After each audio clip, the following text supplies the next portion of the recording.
주님은 나의 최고봉 10월 27일 함께 같이 하겠습니다.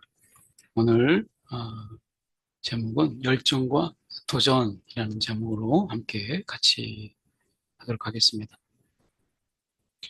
성경 말씀은 마태복음 28장 19절에서 20절까지 말씀인데요.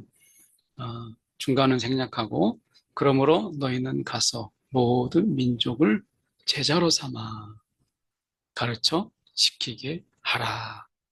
이렇게 요약해서 제자와 가르쳐 지키게 하라. 이 두 가지를 놓고 함께 묵상하도록 하겠습니다. 가서 영혼을 구하라. 이렇게 말씀하지 않으셨다라고 하는 것이 중요하죠. 가서 영혼을 구하라. 그러면 얼마나 어렵겠어요. 우리에게 이 영혼을 구하는 것. 이것은 우리 가운데 맡겨진 일이 아니고 가서 가르치라 라고 하는 것. 이거를 말씀하셨어요. 왜냐하면 영혼의 이 구원은 이 하나님의 초자연적인 사역이고 매우 신비로운 사역이에요. 그래서 전적으로 구원은 하나님의 영역이에요. 우리는 그런 영혼을 구하는 이런 초자연적인 역사를 할 수 있는 그런 권한이 우리 가운데 없어요. 가서 영혼을 구하라. 그래서 말씀하지 아니하시고 가서 가르치라. 너가 배우고 알려준 성령을 통해서 또 우리가 이런 말씀의 묵상 속에서 깨닫게 하신 이런 것들, 또 우리가 앞선 이런 신앙의 선배들을 통해서 배우게 된 것들을 너희가 가서 가르치라 라고 말씀하고 있어요. 내가 알고 있는데 그게 복잡하고 굉장히 어려운 게 아니더라도 우리가 이 복음의 핵심을 알고 있잖아요. 그러면 이것을 가서 가르치라. 너가 알고 있는 것을 가르치라. 신앙생활 하는 가운데 하나님이 깨닫게 해주시고 알게 한 것을 너희가 가르치라. 성령이 우리 가운데 기도 가운데 또는 묵상 가운데 성령이 가르쳐 준 것을 가르치라 말씀하고 있는 거예요. 나만 알고 있지 말고 나만 알고 있는 것으로 만족하지 말고 가서 가르쳐라. 가르치라. 가르치는 자가 되라 라고 말씀하는 거예요. 그것이 그 듣는 사람에게 전해져서 또 새로운 깨우침으로 그리고 새로운 감동으로 임하게 하시는 것은 하나님의 역사예요. 영혼 구원의 사역은 하나님의 전적인 사역이잖아요. 그렇기 때문에 우리가 거기에 개입할 여지는 없다. 다만 우리 가운데 말씀하시는 것은 가서 가르치라 라고 하는 거죠. 사도 바울도 보면 힘써 그가 가르치는 일에 전파하고 가르치는 일에 굉장히 심혈을 기울이는 것을 보게 되죠. 모르는 자들, 모르기 때문에 하나님을 찾지 못하는 영적 무지에 갇혀서 하나님을 구하지 않는 그런 자들.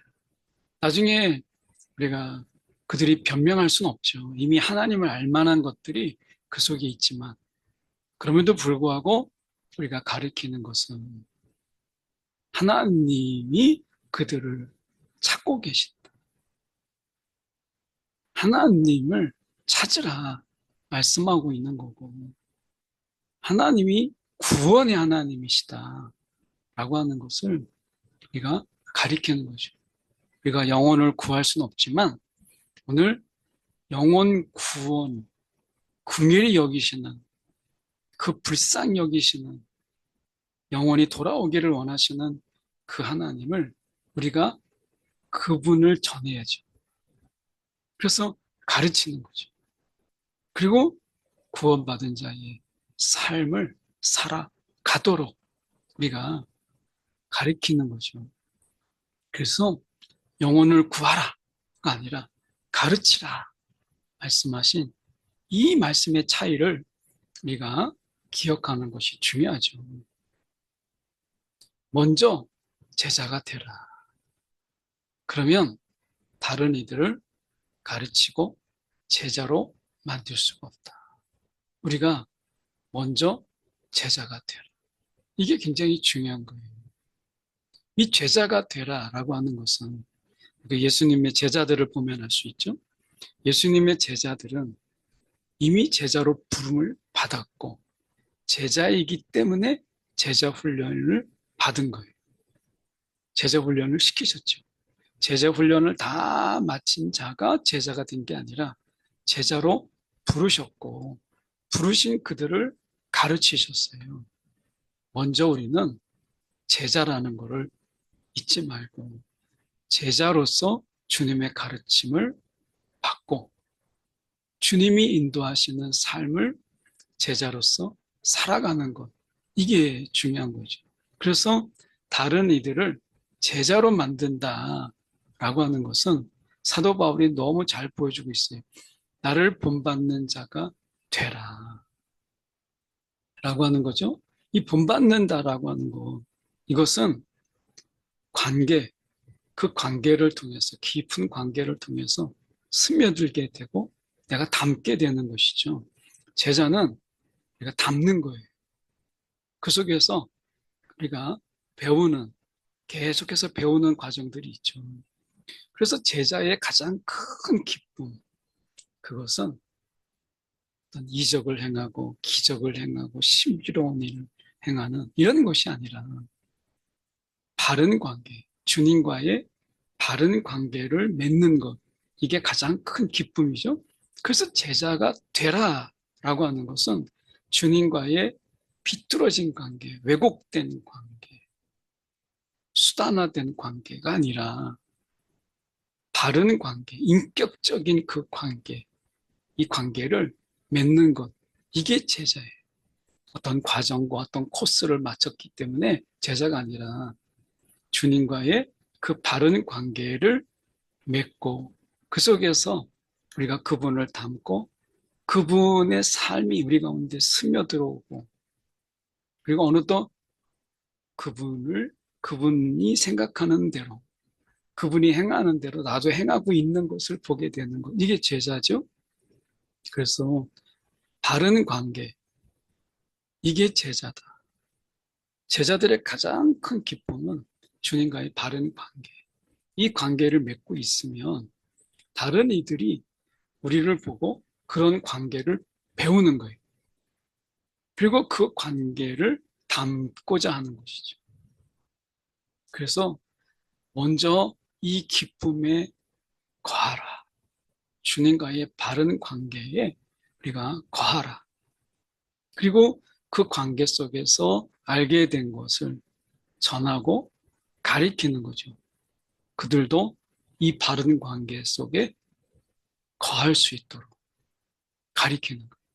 세상에 많은 관계가 있지만 우리가 주님과 인격적 관계는 이런 거야 라고 하는 것을 가리키는 거죠. 예수님의 이 제자 훈련은 결국 같이 생활하고 그 관계, 같이 먹고 하는 그 관계 속에서 흘러가게 하셨어요. 예수님의 제자인가 나의 제자인가? 예수님께서는 예수님의 제자로 삼으라. 예수님의 제자로 세워라. 예수님을 바라보도록 해야 되는데 자꾸 우리는 나의 제자를 만들어. 내가 부리기 좋은 사람. 나의 제자. 그래서 어떻게 보면 나를 바라보도록 나의 말에 그냥 빠르게 움직일 수 있는 그런 제자. 예수님의 제자가 아니라 나의 제자를 삼으려고 하는 이 부분 때문에 결국에는 제자 훈련이 우리가 곁길로 나가게 되는 경우가 정말 많잖아요. 그래서 나의 열정이 아니라 오늘 하나님으로부터 온 열정, 이 하나님으로부터 온 열정으로 예수님의 제자를 삼으라.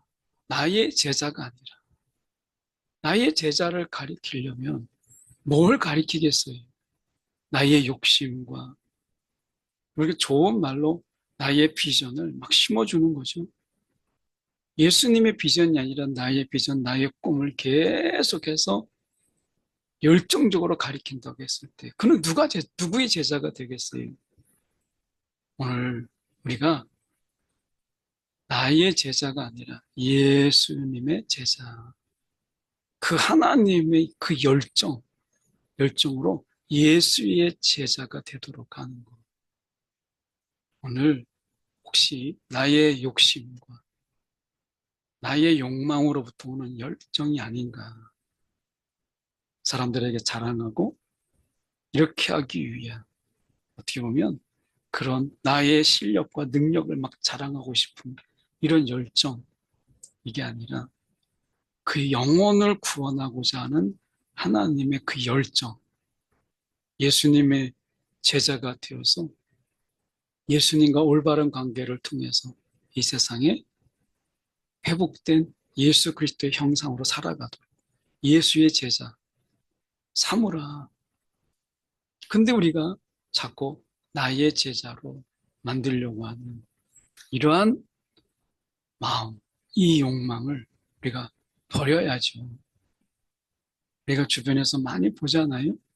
제자 훈련하는 이런 분 속에서 예수님의 제자가 아닌 사람의 제자. 이거는 잘못된 거죠. 많은 예수님 당시 철학가들이 자신의 제자를 삼으려고 했어요. 오늘 우리는 예수님의 제자를 세우는 자들이다. 이 본질을 잊지 말라라고 하는 거죠.